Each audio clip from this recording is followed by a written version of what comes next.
At the heart of Western culture lies a foundation in the scientific method.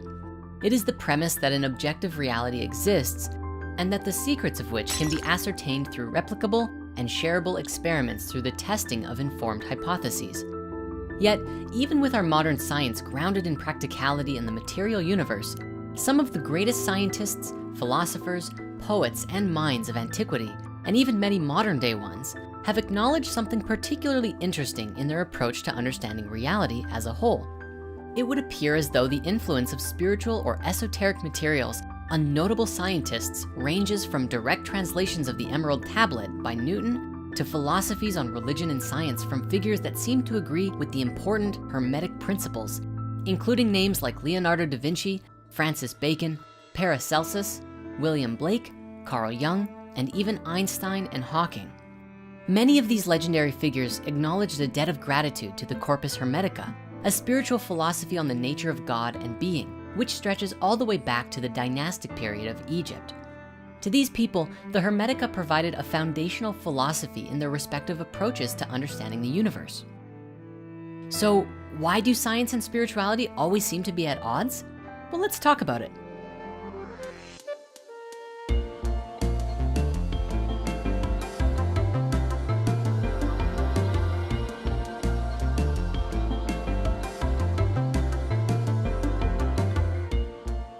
Now, I know what you might be thinking. We're setting ourselves up for a ton of debates in the comments. But here's the thing, science and spirituality are not all that different. I know, we've been making these videos for years now, spurring support and debunkery across the board. But it dawned on us recently, hey, why don't we make a spirit science episode about science? Truly, in the scientific paradigm we live in today, countless spiritual philosophies have influenced the scientific method since its very creation as a disciplinary field.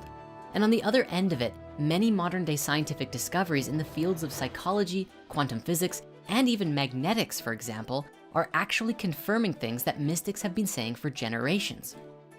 Take meditation.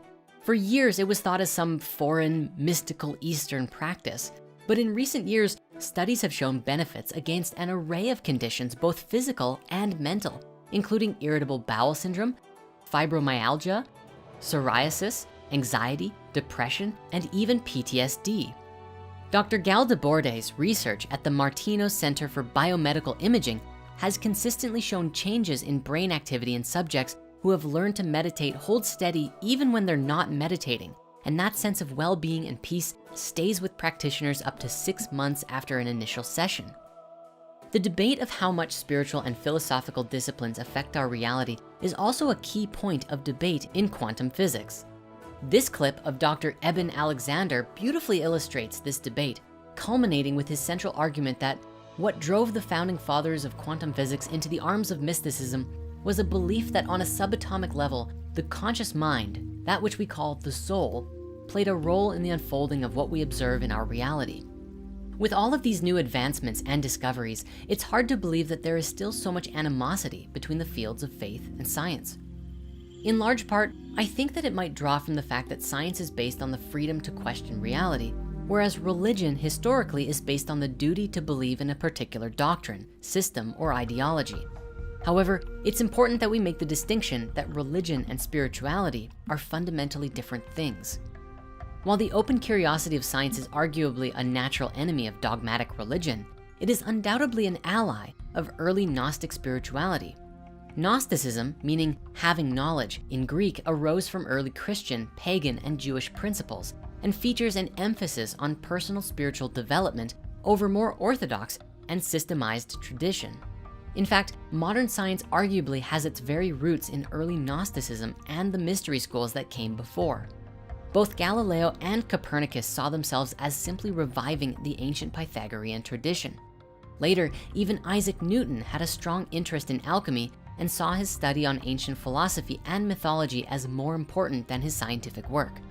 To that extent, he actually claimed in some of his manuscripts to have discovered the underlying Gnostic truth of all religions. This phenomenon and link between science and spirituality isn't some relic of the Renaissance, however, with Wolfgang Pauli, one of the founders of quantum physics, being passionate and vocal about his interest in Gnostic Christianity and its impact on his work. and Werner Heisenberg, winner of the Nobel Prize in Physics and arguably the father of quantum mechanics in 1932, even asserted that modern science was simply confirming ancient Pythagorean beliefs to an inconceivable degree. And now, you've heard of Einstein, right? Famous science guy, wacky hair, good sense of humor, the legend in science responsible for the all-pervading theory of relativity?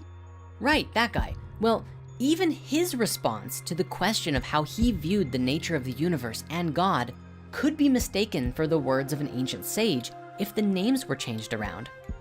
He said, "How can the cosmic religious feeling be communicated from one person to another if it can give rise to no definite notion of a God and no theology? In my view, it is the most important function of art and science to awaken this feeling and keep it alive in those who are receptive to it." Now, to briefly explore the subject of scientific realism, many modern scientists embrace the idea of Einsteinian realism.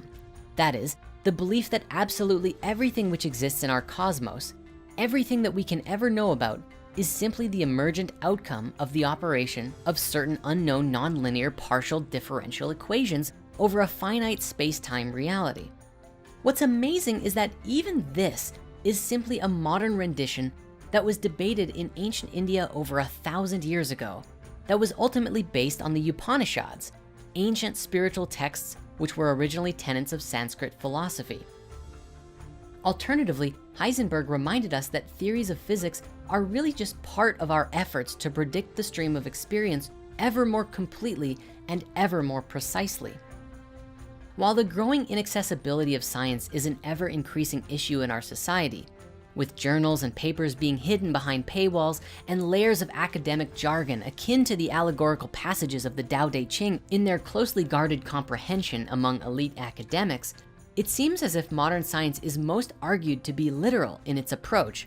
To an extent, science is equated with a kind of materialism, an approach that seeks to reduce everything to physics because matter is all that exists. Ironically though, many of the great scientists of history did not follow this line of thought. If anything, this supposed literal bedrock is where everything begins to fall apart. As prophesied in the Hermetica, Hermes' vision of a world where science dismisses spiritual philosophy as careless superstition is undoubtedly here. However, we'd like to offer a different view.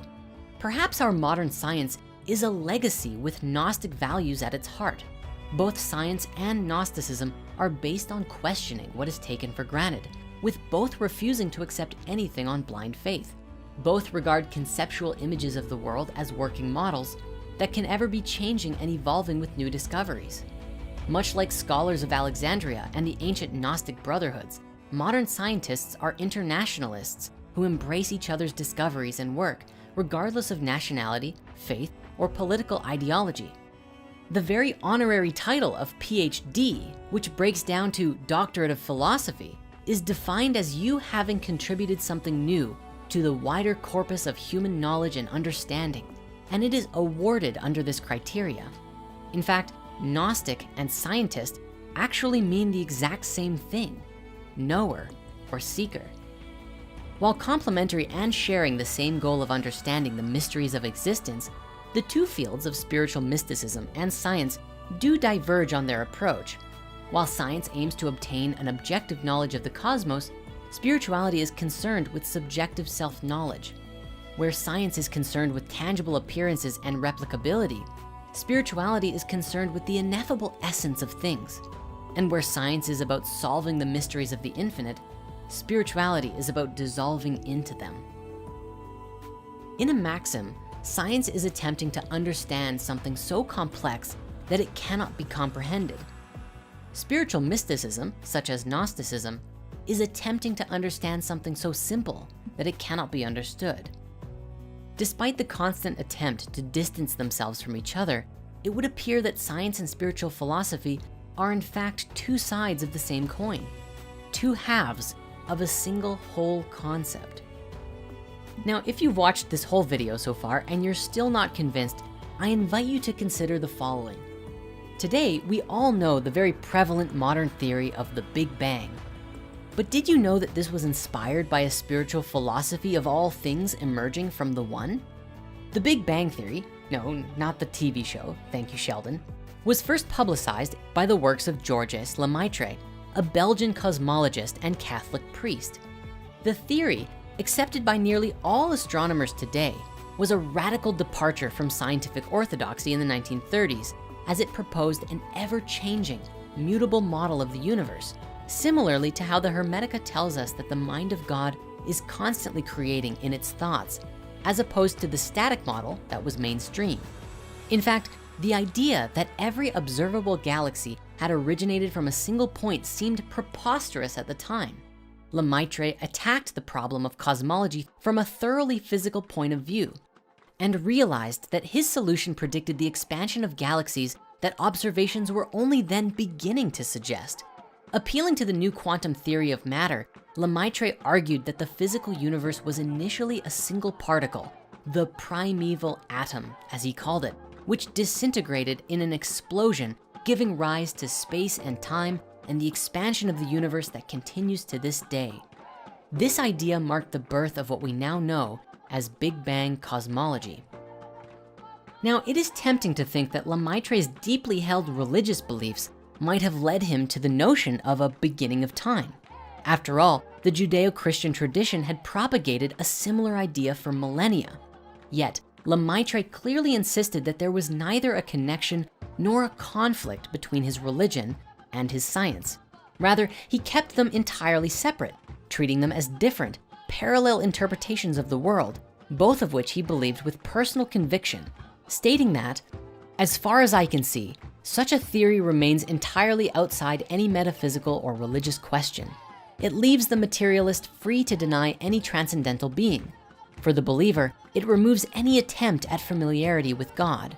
It is consistent with Isaiah speaking of the hidden God, hidden even in the beginning of the universe. With that, I think there is a certain poetic irony with ending the episode back at the beginning of all things.